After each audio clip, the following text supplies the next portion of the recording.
في الخامس من شهر أكتوبر سنة 2022 تحديدا في اليابان مدينة كيتشيبو سايتاما، قرر المغامر متسلق الجبال المحترف شيمادا تسلق أحد الجبال الصخرية في المنطقة والمعروفة باسم فوتاغو. وصل شيمادا للقمة، بعدها قرر النزول والعودة للمنزل، لكن في تلك اللحظة آخر شيء كان يتوقع شيمادا إنه يواجه حيوان مفترس وهو متشبث بالصخور بكل قوته، بحيث الهروب شبه مستحيل.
من دون أي سابق إنذار يظهر دب أسود فجأة ويشن هجوم مباشر على شيمادا. المسافة بينهم كانت قصيرة جدا لدرجة أن المتسلق ما كان عنده وقت للتفكير أو الهروب، خصوصا أن المكان ضيق وما يسمح بأي حركة خاطئة. بخبرات تمتد لأكثر من 8 سنوات في تسلق الجبال، يتصرف شيمادا بشكل غريزي وفوري وبدأ بلك مورك للدب بكل قوة في محاولة الإبعاد عنه، بنفس الوقت يصرخ بأعلى صوت لإخافته. المشهد كان فوضوي ومشحون بالتوتر، وأي لحظة تردد كانت ممكن تنتهي بكارثة. بعد ثواني من المواجهة يتراجع الدب فجأة ويهرب من المكان، ليدرك شيمادا بعدها إنه نجا من مواجهة كانت ممكن تكلفه حياته. لاحقا يتضح أن الدب ما كان يهاجم عبثا، بل كان فقط يحمي صغاره القريبين من الموقع. شيمادا البالغ من العمر 40 سنة اعترف لاحقا أنه هذه اللحظات كانت من أخطر ما عاش في مسيرته، وأنه خبرته الطويلة هو الشيء الوحيد اللي ساعده على التصرف بهذه السرعة والخروج السليم من موقف قد ينهي حياته. لكن مواجهة شيمادا ما كانت إلا البداية، لأن المواجهات القادمة راح تكشف لنا جانب أخطر بكثير من عالم الدبابة في البرية. موقفنا القادم تم تصنيفه كأكثر موقف خطورة ورعب في عالم الصيادين.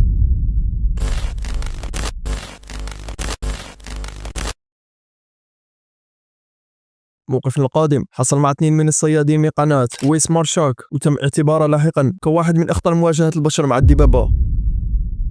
الصيادين كانوا فوق الشجرة يستعدوا للاصطياد، لكن فجأة يلمحوا 2 من الدبابة السوداء قادما نحوهم بسرعة كبيرة. ليتسلق الدبابة في الشجرة، وفي لمح البصر يلاقي الصيادين نفسهم وجها لوجه مع أحد الدبابة.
في تلك اللحظة المليئة بالتوتر ورغم خطورة الموقف، بدأ الأصدقاء بالضحك بشكل عصبي وهم على بعد سنتيمترات فقط من الدب، وأي تصرف خاطئ منهم ممكن يحول المشهد إلى كارثة حقيقية.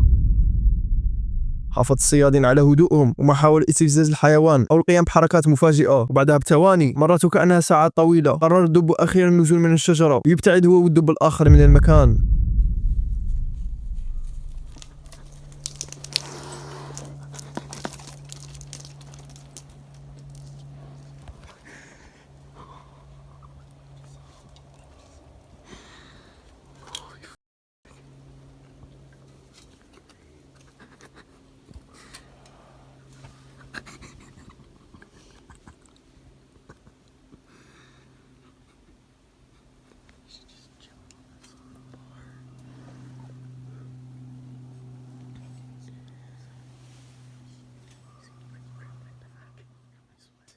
هذا الموقف يذكرنا إنه الحيوانات البرية حتى لما تقترب منا بشكل مرعب ما تبحث دائما عن الهجوم، لكن استفزازها يمكن يقلب أي موقف في ثانية واحدة إلى موت محتم. ولو ظننت إنه الخطر انتهى فأنت مخطئ، لأنه اللي جاي بعد هذه اللحظة يثبت إنه مواجهة الدببة يمكن تتحول في ثانية واحدة إلى صراع من أجل البقاء.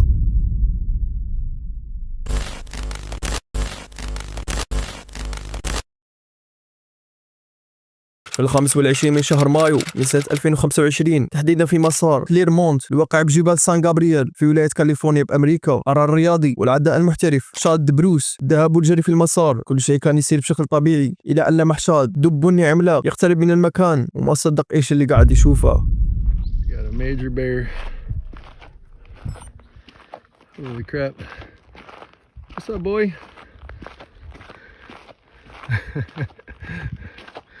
What up, dog?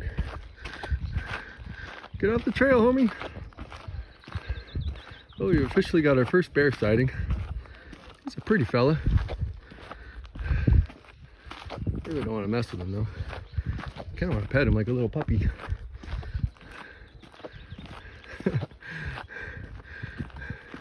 When I was on my way up, I heard that there was a bear sighting.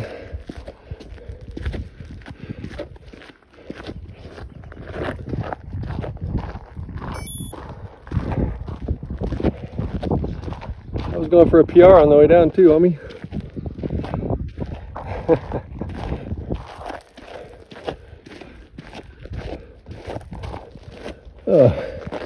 I'm gonna have to go all the way around the loop on this guy.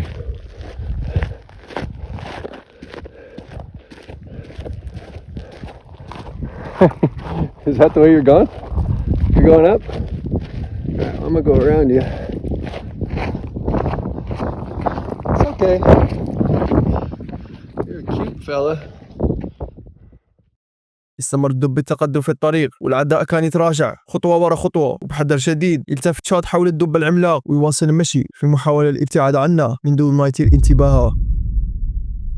لكن بشكل مش متوقع أبدا يقرر شاد إنه يلحق الدب ليتأكد إنه الطريق أمامه خالي من أي شخص قادم. Good boy. Oh my goodness, what a big bear. See if anyone's coming around. This guy. Better get off the trail, homie. Hey, there's a big bear right here. Just so you know, there's a big bear. He's been nice. He kind of chased me up over here. Not chase, but he's pretty docile.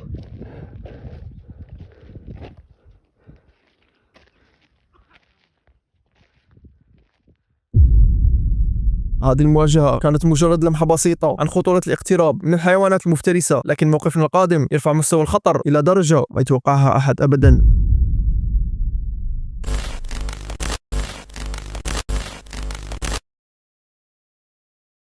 موقفنا القادم حصل في غابات هوكايدو تحديدا في اليابان. صديقين كانوا في السيارة متوجهين في طريق وسط الغابة، فجأة بدون أي سابق إنذار يتعرض صديقين لهجوم مفاجئ من طرف دب عملاق. يضغط السائق على الدواسات ويهرب الصديقين من المكان فورا. بعد الحادثة اتضح أن السائق مر بجانب صغار الدب، وهذا اللي تسبب بهجوم فتاك قد ينهي حياة الصديقين حرفيا. لأنه في غابات هوكايدو تعتبر دببة من أكثر الحيوانات حماية لصغارها، وأي اقتراب حتى ولو كان بدون قصد يتم تفسيره مباشرة كتهديد، والدليل على ذلك كانت الضربة اللي تلقتها السيارة. الهروب بالسيارة يظهر إنه كافي للنجاة، لكن إيش رأيك لو كنت داخل خيمة في قلب الغابة وبدون أي حاجز حقيقي بينك وبين دب بني عملاق؟ الموقف القادم راح يجاوبنا على هذا السؤال.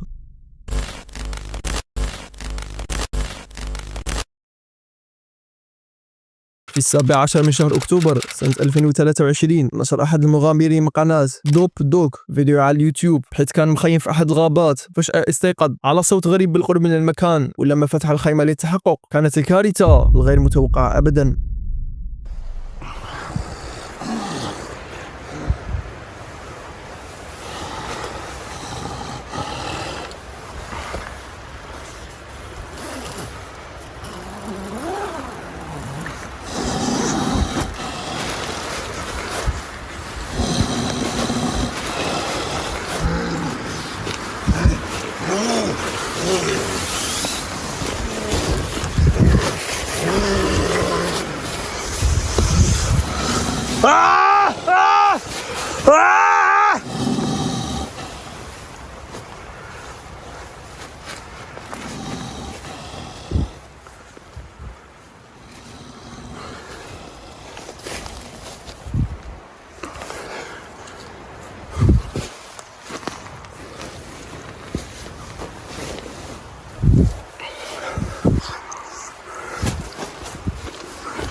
هاجم دب بني عملاق على المغامر مباشرة بدون أي سابق إنذار، ليبدأ المغامر بعدها بالصراخ بأعلى صوت وإصدار الضوضاء لإبعاد الحيوان عن المكان. بعد ثواني من التوتر والرعب يتراجع الدب تدريجيا ومن ثم يبتعد عن المخيم ويقوم بترك المغامر في حالة صدمة.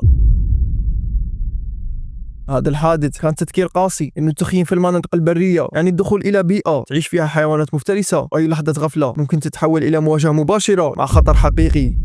وهذا اللي ياخذني الموقف اللي بعده مع 2 من العدائين واجهوا دب عملاق وجها لوجه في اختبار حقيقي للصبر وبرودة الأعصاب.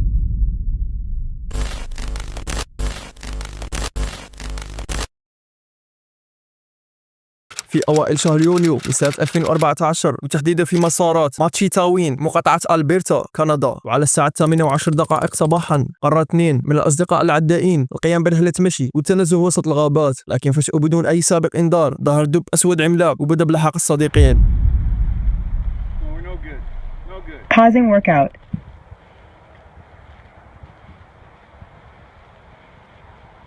No way, man.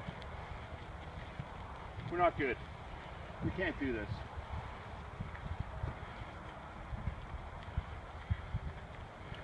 You have to let us go today. For the buffalo, you have to let us go.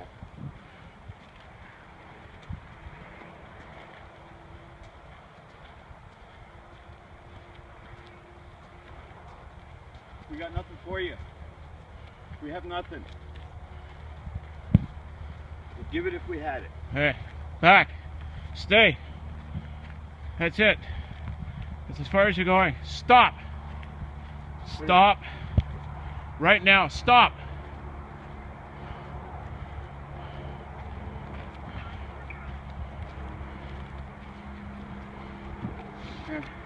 We can't.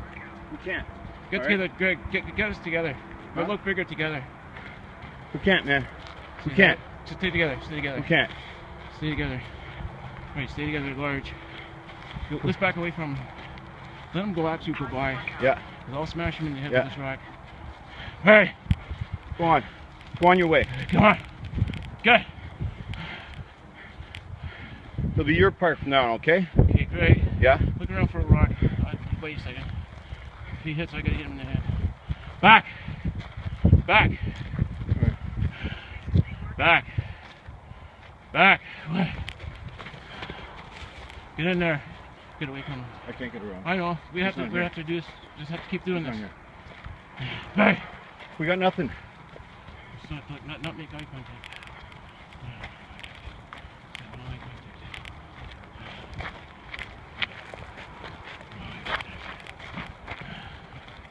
That's it, boy. That's it, boy.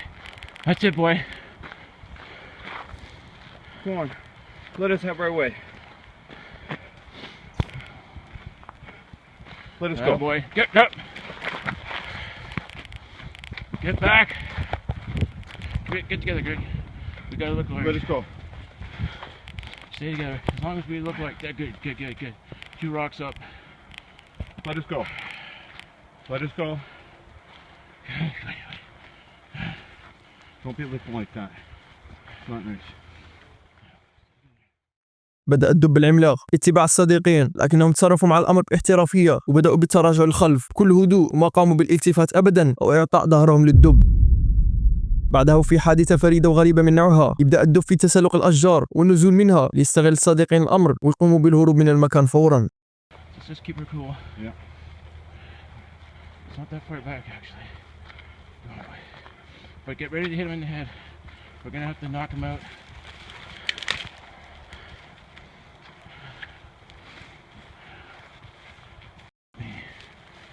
Jesus. Atta boy. Show us how you do it. Good boy. Good boy. Atta boy. Sakes, that's cool, buddy boy. You just keep doing that. You're the man. That's it, boy. Stay away from me, though. Stay away. Stay away. Okay, keep together. Sure. This guy will alert us in a second. Go throw that rock if you have to. Atta boy, big guy. Beautiful. Atta boy. Atta boy. Atta boy. Atta boy. Atta boy. Resuming workout.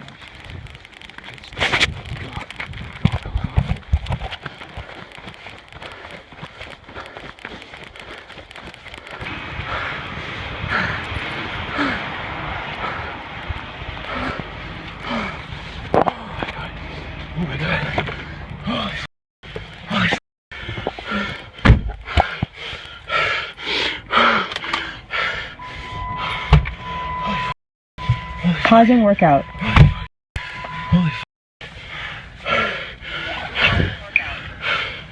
Take that rocket.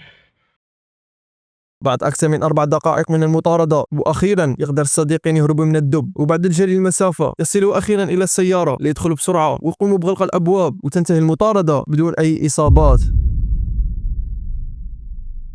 هذه الحادثة كانت دليل واضح إنه مواجهة الدببة في البرية تحدث في ثواني، وإنه السيطرة على الأعصاب ممكن تكون العامل الفاصل بين الهروب بسلام أو الوقوع في الخطر الحقيقي. لو أعجبك هذا الفيديو فحتما راح يعجبك هذا الفيديو أيضا.